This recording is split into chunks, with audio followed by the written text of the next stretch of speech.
Bonjour, aujourd'hui je souhaiterais vous parler de jardinage et en particulier de la fertilité de la terre. Avoir un jardin, c'est l'assurance de pouvoir contrôler la qualité des produits que vous mangez. C'est aussi une assurance vie pour avoir une source de nourriture qui ne soit pas dépendante de l'extérieur. Pour avoir un jardin, vous avez besoin d'avoir un terrain. Mais il faut plus que ça, il faut avoir un terrain qui soit fertile et qui soit capable de recevoir vos cultures. Alors, je vais me concentrer ici principalement sur un jardin en permaculture. Bon, c'est un terme en gros qui veut dire un jardin sans pesticides et cultivé avec des moyens naturels, pas mécanisés. Donc c'est plutôt un jardin qu'on va retrouver voilà, chez des particuliers qui souhaitent avoir une alimentation saine et qui souhaitent avoir des aliments frais et des aliments en quantité. Donc je vais vous citer quelques critères qui vont rapidement vous permettre d'évaluer la fertilité d'une terre et donc de savoir si vous allez être en mesure et aussi de savoir en combien de temps à peu près vous allez être en mesure d'avoir un jardin qui va fonctionner à plein régime. Parce que si votre terre n'est pas adaptée, vous allez avoir de grosses difficultés à cultiver. Alors la première étape, ça va être une étape d'observation, c'est-à-dire que vous allez vous promener autour du lieu que vous avez en tête pour observer le jardin des autres personnes. Donc observer s'ils arrivent à cultiver des plantes, quel type de plantes, est-ce que ce sont des plantes qui résistent, qui doivent résister au froid, ou est-ce que ce sont des plantes qui normalement poussent dans un climat plutôt tempéré, ce qui veut dire que l'endroit est plutôt pas mal. Observer voilà la quantité qu'ils ont sur leurs arbres, sur leurs plantes, etc. Observer aussi l'activité agricole des lieux. Est-ce qu'il y a des champs? Est-ce qu'il y a des arbres fruitiers? Et si jamais il n'y a rien, posez-vous la question pourquoi est-ce que personne n'a eu l'idée de s'installer ici et personne n'a considéré que c'était rentable de cultiver ici. Et ce n'est pas forcément qu'une question de prix de la terre, parce qu'on le voit, même aux portes de Paris, on a des terres agricoles qui sont encore utilisées. Donc la raison qui fait que les agriculteurs s'installent à un endroit, c'est principalement la qualité de la terre. Et pas forcément l'isolement ou la proximité de ville. Maintenant, on va passer à des critères de météo. Alors les précipitations. Il vous faut de la pluie. Là, vous voyez une carte de France avec le nombre de jours qui ont des précipitations supérieures à 1 mm. Donc ça correspond en gros au volume. Hein. Et on voit que le quart sud-est est fortement désavantagé. D'ailleurs, ça se voit dans leur végétation. Hein. C'est pas désertique, mais c'est la garrigue, quoi. C'est sec, avec des petits arbres. En plus, sujet aux incendies. Mais le reste de la France, ça va, c'est plutôt pas mal. La température, qui va principalement vous embêter par rapport aux périodes de végétation, et qui va, voilà, à cause du gel, empêcher de commencer de planter assez tôt. Alors vous allez pouvoir faire des semis, mais voilà, vous allez perdre du temps quand même. Donc quand vous êtes en montagne, et qu'autour de vous il n'y a que des agriculteurs qui sont venus s'installer pour faire de l'élevage, voilà, des chèvres, des moutons ou des bovins, bah, posez-vous la question de savoir pourquoi est-ce que dans ce type d'environnement on ne trouve que de l'élevage et pas de culture de végétaux.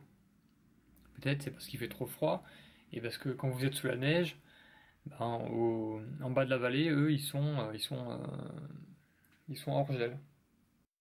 La température et les précipitations nous emmènent au concept de période de végétation, c'est-à-dire au printemps, on a une période où les végétaux commencent voilà, à se développer, à végéter, à sortir leurs bourgeons. Et pour cela, ils ont besoin d'avoir une période qui comporte à la fois des précipitations et à la fois une chaleur.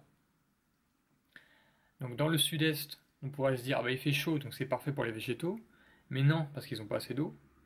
Et si on monte au niveau du nord de la Suède, la Norvège, bah là on a de l'eau, mais le problème c'est que on est toujours en gel. Donc les végétaux sont quand même limités et ça prend du temps pour se développer. Alors on trouve quand même des fermes en permaculture en Suède notamment, mais elles sont plutôt dans le sud. Autre élément, la luminosité. Donc en Europe, on est plutôt bien par rapport à la luminosité. Bon, c'est vrai que voilà, à partir de l'Angleterre, il y a des espèces qui vont peut-être moins bien pousser, mais on voit même en Belgique, on a le jardin des fraternités ouvrières qui pousse très bien, qui est rempli de fruits. Donc la luminosité n'est pas si problématique que ça. Euh, voilà, si vous en avez trop, de toute façon l'ombre est facile à gérer. Et si vous n'en avez pas assez, bah là c'est plus compliqué, mais ça viendra surtout des bâtiments qui sont autour de vous, ou des structures. Voilà, si jamais vous avez une montagne en face de vous, un mur ou un toit, quelque chose qui vous fait de l'ombre une grande partie de la journée, là c'est vraiment problématique parce que vous n'allez pas être maître de l'ombrage. Si vous êtes en plein champ, entre guillemets, vous allez pouvoir faire des niveaux d'ombre facilement avec des grands arbres, mais si vous êtes contraint en ville, ou alors en périurbain, là c'est plus compliqué. Donc évitez quand même les grands bâtiments ou les montagnes qui vous cachent le soleil. Privilégiez évidemment le plein sud. Voilà, privilégiez un endroit qui vous permettra de faire des niveaux de végétation. Donc les grands arbres iront au nord et les plus petits arbres iront au sud. Pensez aussi au vent car les végétaux n'apprécient pas le vent. Maintenant la composition de la terre. Donc je vous ai sélectionné différentes textures de terre, argile, limon et sable, qui correspondent en fait à des tailles de minéral, des tailles de grains de minéral. Ça n'a rien à voir avec la composition, c'est vraiment la taille physique. Donc les plus petites particules font de l'argile, donc on peut en faire une espèce de pâte à modeler, et quand ça sèche, ça fait des craquements, comme on le voit là.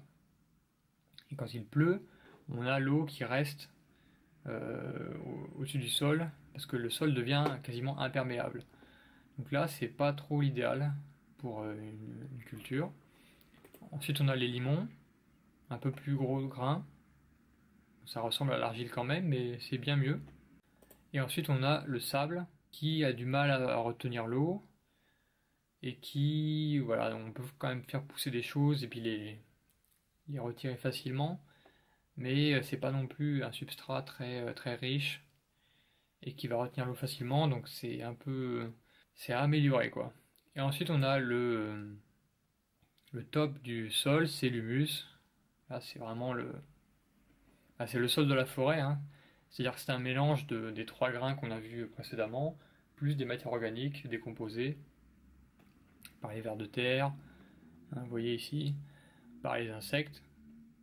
Et là-dedans, les plantes et les graines vont vraiment se développer très bien. Il va y avoir des galeries pour mettre les racines. L'eau va être retenue. Les insectes vont pouvoir oxygéner la plante, apporter des minéraux.